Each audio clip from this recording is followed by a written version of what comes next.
मित्रों, कथा बहुत ही रोचक है। देववाणी चैनल के साथ बने रहें। चलिए कथा को आगे बढ़ाते हैं।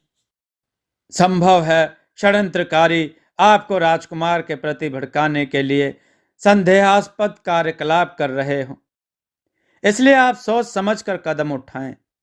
बुद्धिसेन की इस बात पर राजा विचार मग्न हो गए। जिस समय राजा और बुद्धिसेन में यह बातें हो रही थी, सायकाल गोधूली का समय था। वे लोग राजमहल के बाहर उद्यान में बैठे बातें कर रहे थे। अचानक तीर की तरह सरसराती हुई कोई चीज आकाश मार्ग से नीचे की ओर उतरी। उसकी सरसराहट तेज हवा जैसी थी। बचिए महाराज, बचिए! सहसा बुद्धिसेन जोर से चीख पड़े। राजा और विनीत चौंक पड़े। उनका ध्यान आकाश की ओर चला गया और क्षण भर को वे किंग कर्तव्य विमूढ़ हो गए। वह एक अत्यंत भयावी आकृति थी, एक विशालकाय दैत्य जिसे वे एक बार पहले भी देख चुके थे। बुद्धिसेन तो चीखते चिल्लाते हुए महल की ओर भागे, परंतु राजा चाहकर भी भाग नहीं सके। उन्हें लगा कि उनके पैर मन मन भर के हो गए हैं। वे हत बुद्धि से खड़े रहे। राजकुमार फुर्ती से अपने स्थान से कुछ कदम पीछे हटा और धनुष पर बाण चढ़ाने लगा। दैत्य ने अपना एक हाथ हवा में लहराया और राजा की गर्दन को उसमें बांधकर ऊपर उड़ने लगा। बचाओ, बचाओ! राजा चीख उठे। मित्रों, आपको कथा का यह भाग कैसा लगा, कमेंट में अवश्य बताइएगा। मित्रों, विनीत ने दैत्य की बाह को लक्ष्य कर तीर छोड़ा। निशाना अचूक था। तीर उसी बाह में जा चुभा जो राजा की गर्दन में लिपटी हुई थी। दैत्य की पकड़ ढीली हो गई। राजा लद्द से जमीन पर आ गिरे और गिरते ही बेहोश हो गए।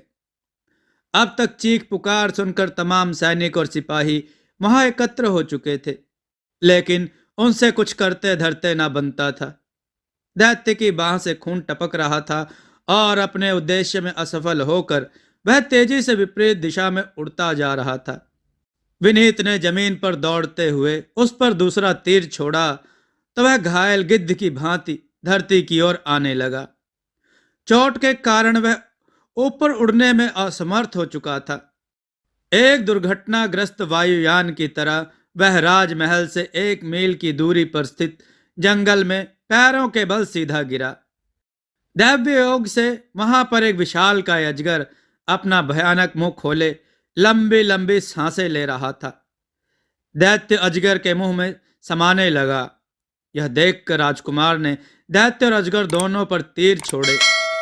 वह दैत्य को अजगर के द्वारा निगलने नहीं देना चाहता था, ताकि उसे पकड़कर उसका भेद जान सके। लेकिन एक ही क्षण बाद उसे ऐसा लगा कि उसकी कमर एक मोटे रस्से में तेजी से लिपटती जा रही है। घबराकर उसने इधर उधर देखा तो उसे इस सच्चाई का ज्ञान हुआ कि अजगर ने अपने पिछले सिरे में उसे कसकर लपेट लिया है। वह तीर चलाने में असमर्थ हो गया। अजगर की पकड़ को हाथों से छुड़ाने लगा। दैत्य अजगर द्वारा आधे से अधिक निगला जा चुका था। राजकुमार को लगा कि उसकी कमर टूटना चाहती है। वह छटपटा उठा। इसी समय एक सुंदर लड़की सफेद हाथी पर सवार उधर से निकली। उसके हाथ में नुकीला बल्लम था। राजकुमार को संकट में देखकर उसने हाथी को उकसाया और अजगर के शरीर पर बल्लम से प्रहार करने लगी। अजगर ने पीड़ित होकर दैत्य को छोड़ दिया। घायल दैत्य चील की तरह झपट्टा मारकर ऊपर गया। हाथी ने अजगर का मुंह कुचल दिया। उसकी पकड़ ढीली हो गई। राजकुमार उसके जहरीले बंधन से छूटा तो बेहोश हो चुका था। लड़की ने उसे हाथी के हौदे पर लिटा लिया और राजमहल की ओर चल दी। राजा रामदेव को होश आया तो सबसे पहले उन्होंने राजकुमार विनीत को याद किया। राजा को इस बात का दुख और पछतावा हो रहा था कि नहा कि वह अपने बेटे को अपना विरोधी समझते थे। यदि विनीत ने ऐन मौके पर दैत्य से लोहा न लिया होता तो निश्चय ही वह राजा रामदेव को उठा ले गया होता। वह विनीत के समक्ष अपनी गलतफहमी पर खेद प्रकट कर उसे युवराज का पद देने को आतुर थे। पिता के बुलावे पर राजकुमार उनके विश्राम कक्ष में आया तो उसके साथ कला और बुद्धि सेन भी थे। कला वह साहसी और सुंदर नवयुवती थी जिसने राजकुमार को दैत्य और अजगर के चुंगल से छुड़ाया था। कला राजा के सलाहकार बुद्धिसेन की होनहार पुत्री थी। विनीत जब राजा के पास आया तो इसे हृदय से लगाकर स्नेह पूर्वक बोले, मुझे क्षमा कर दो बेटे, मैं तुम्हारे प्रति गलतफहमी का शिकार हो गया था। अपने प्राण संकट में डालकर तुमने मेरे प्राणों की रक्षा की है। मुझे तुम्हारे जैसे ही वीर पुत्र पर गर्व है। वह तो मेरा कर्तव्य था पिताजी, विनीत विनम्रता से बोला। वास्तव में विनीत का कार्य सराहनीय है। पीछे खड़े बुद्धिसेन ने भी प्रशंसा की। लेकिन कला का साहस और वीरता बेजोड़ है। विनीत कला का हाथ थामकर उसे पिता के सन्मुख लाते हुए बोला, इस लड़की ने मुझे मौत के मुंह में जाने से बचाया है। राजा अचरज से कला की ओर देखने लगे। कला ने उन्हें प्रणाम किया। शर्म और संकोच से उसका शीश झुक गया। विनीत ने पिता को कला का परिचय दिया और वह दृष्टांत कह सुनाया। राजा कला के सिर पर हाथ फेरते हुए गदगद स्वर में बोले, भाई बुद्धिसेन, वास्तव में तुम्हारी पुत्री महान है। मैं इसके उज्जवल भविष्य की कामना करता हूं। बुद्धिसेन और कला ने राजा की सद्भावना के प्रति आभार प्रकट किया। राजा बुद्धिसेन को संबोधित कर बोले, आज मैं विनीत को युवराज घोषित करता हूं। यह तुम्हारे संरक्षण में राजकाज देखेगा। जय हो महाराज, बुद्धिसेन जय जयकार करते बोले। आपने उचित न्याय किया है। मुझे विश्वास है कि राजकुमार अपना उत्तरदायित्व निभाने में सफल होंगे। राजा के आदेश पर बुद्धिसेन ने राजकुमार को विधिवत युवराज का पद प्रदान किया और इसकी राज्यव्यापी घोषणा कर दी। राजा की जनता में हर्ष और उत्साह की लहर दौड़ गई, क्योंकि राजकुमार जनता का हितैषी था। शासन का कार्य हाथ में लेते ही राजकुमार ने जनता की भलाई के कार्य आरंभ कर दिए। राजकुमार के युवराज पद पर आसीन होने के चौथे दिन ही एक लोमहर्षक घटना फिर घटी। रात्रि को 1 बजे के लगभग, जबकि सर्वत्र सन्नाटा छाया था, लोग निद्रा लीन थे। राजमहल के पहरेदार जोर जोर से चीखने लगे, उड़ता महल, उड़ता महल। यह शोर शराबा सुनकर राजा की नींद टूट गई। राजकुमार भी हड़बड़ाकर उठ बैठा। सबके सब बाहर आंगन में आकर आकाश की ओर देखने लगे। वास्तव में आकाश की काफी ऊंचाई पर गैस के गुब्बारे की भांति एक महल उड़ता जा रहा था। राजा और राजकुमार आंखें फाड़े किंग कर्तव्य विमूढ़ से खड़े यह दृश्य देख रहे थे। उड़ते हुए महल की दूरी इतनी अधिक थी कि उसे नीचे गिराना, कब्जे में लेना संभव न था। वे हाथ मलकर रह गए। कुछ ही क्षणों में महल आंखों से ओझल हो गया। इस घटना से राजा के अविश्वास का निदान हो गया। उन्हें यह मानना पड़ा कि स्वर्ण महल आकाश में उड़ गया है। राजकुमारी की सहेली किरण के इस बयान उन्हें बड़ा क्रोध आया कि महल जमीन में धंस गया है। उनके आदेश पर किरण तुरंत उनके सामने पेश की गई। राजा ने झूठा बयान देने के कारण उसे डांट बताई। किरण ने निर्भीकता से कहा कि उसका बयान झूठा नहीं था। राजा को शक हुआ कि षड्यंत्र में किरण का भी हाथ है। उन्होंने किरण को जेल में डाल देने का आदेश दिया। किरण तुरंत ही बंदी बना ली गई। प्रातः जब राजा, राजकुमार और बुद्धिसेन षड्यंत्रों के विषय में विचार विमर्श कर रहे थे, राज्य के सैनिक अधिकारी देवव्रत ने वहां उपस्थित होकर राजा से एकांत में कुछ बातें करने की आज्ञा मांगी। राजा उसे लेकर एकांत में चले गए। देवव्रत ने बहुत ही धीरे धीरे कोई बात कही। जिसे सुनकर राजा की भौहों में बल पड़ गए और वह भड़क कर बोले, तुम ऐसा किस आधार पर कह रहे हो? आधार तो कुछ समय बाद ही स्पष्ट कर सकूंगा महाराज, अभी मेरे पास ठोस प्रमाण का अभाव है। देवव्रत आग्रह पूर्वक बोला, आप किरण को जेल से मुक्त कर दें, उसके द्वारा हमें षड्यंत्र का पता लगाने में सहायता मिलेगी। राजा को देवव्रत की बातों पर विश्वास नहीं हुआ। उन्हें लगा कि देवव्रत और किरण में कोई साठ गांठ है, इसलिए देवव्रत किरण को मुक्त करने की बात कह रहा है। उन्होंने देवव्रत का आग्रह अस्वीकार कर दिया, परंतु दूसरे ही दिन प्रातः एक ऐसी घटना घटी जिसने राजा को देवव्रत की बातों को सच मानने के लिए बाध्य कर दिया। प्रातः जब राजा सोकर उठे ही थे कि एक श्वेत कबूतर चोंच में एक पत्र दबाए उनके कक्ष में आया और कबूतर पत्र को उनके पलंग पर गिराकर फुर्र से उड़ गया।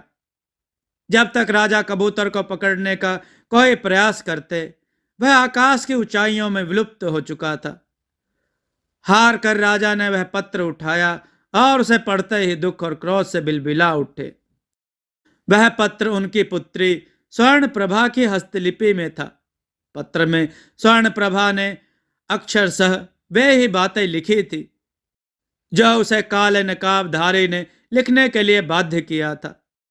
राजा पुनः इस संदेह पर वापस लौट आए कि षड्यंत्र का एकमात्र दोषी उनका पुत्र विनीत है। उन्हें प्रसन्नता हुई कि उनकी बेटी जीवित है। बात की बात में राजा ने विनीत से युवराज समस्त अधिकार छीन लिए और उसे जेल में डाल दिया।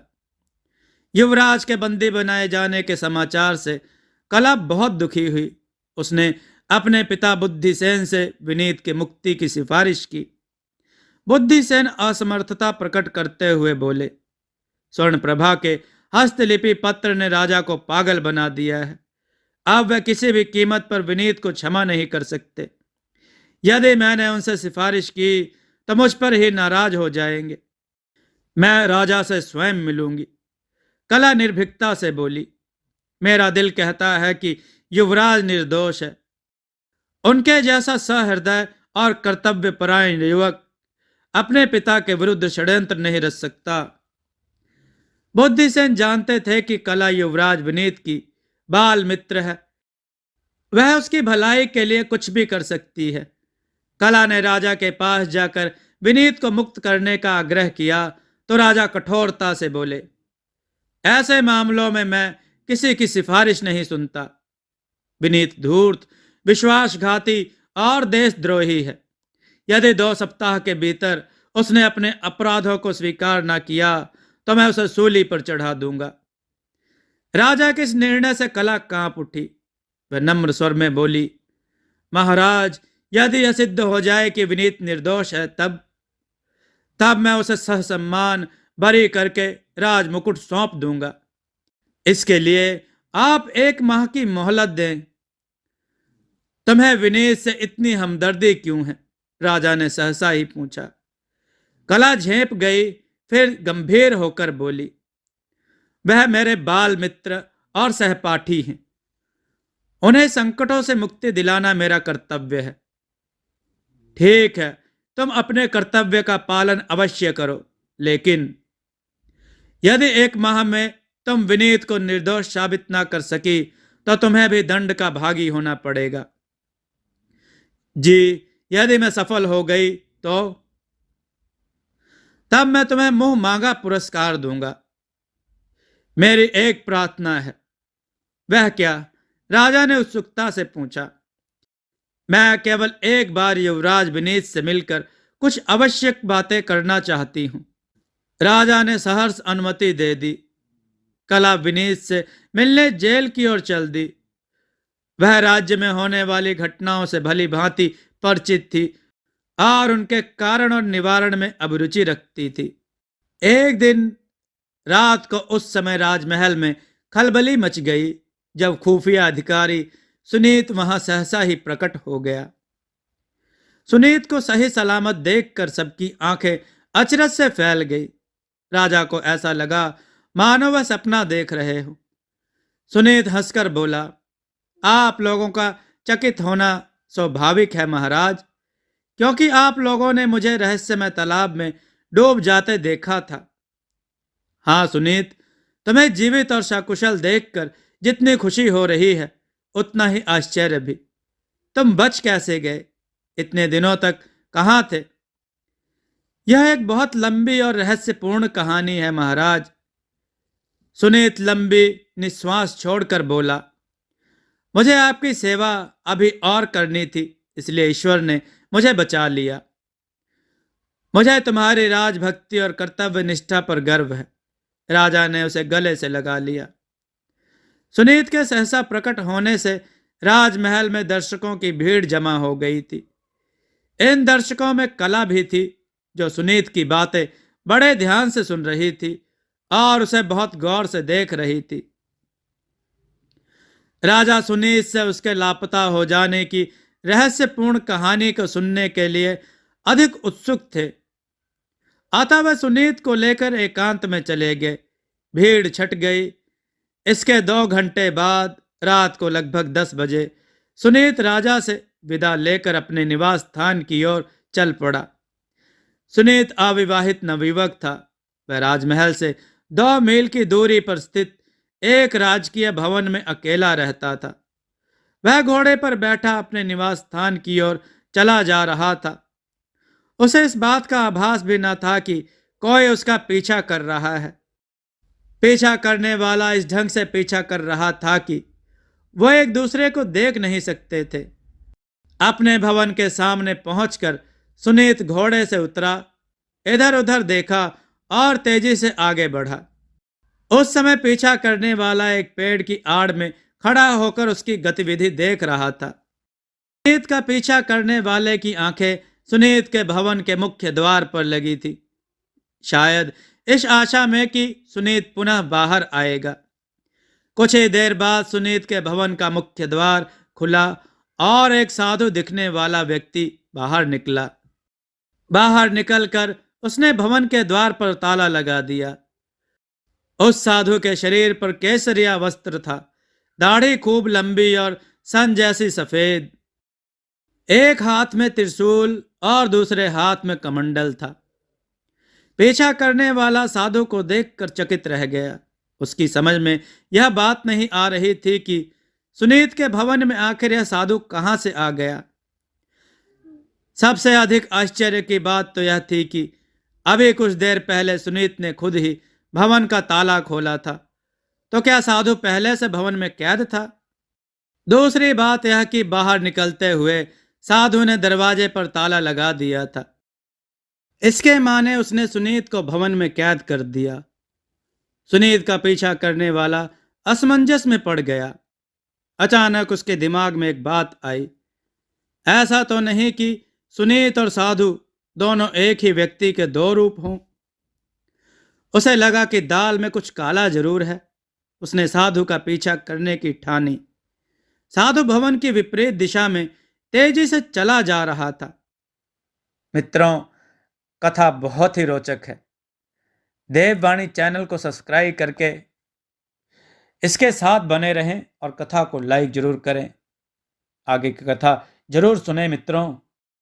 दोस्तों, आपको यह कथा कैसी लगी? अपने विचार और सुझाव कमेंट में जरूर दें। हमारी कथाओं को लाइक करें, हमारे चैनल को सब्सक्राइब करना न भूलें।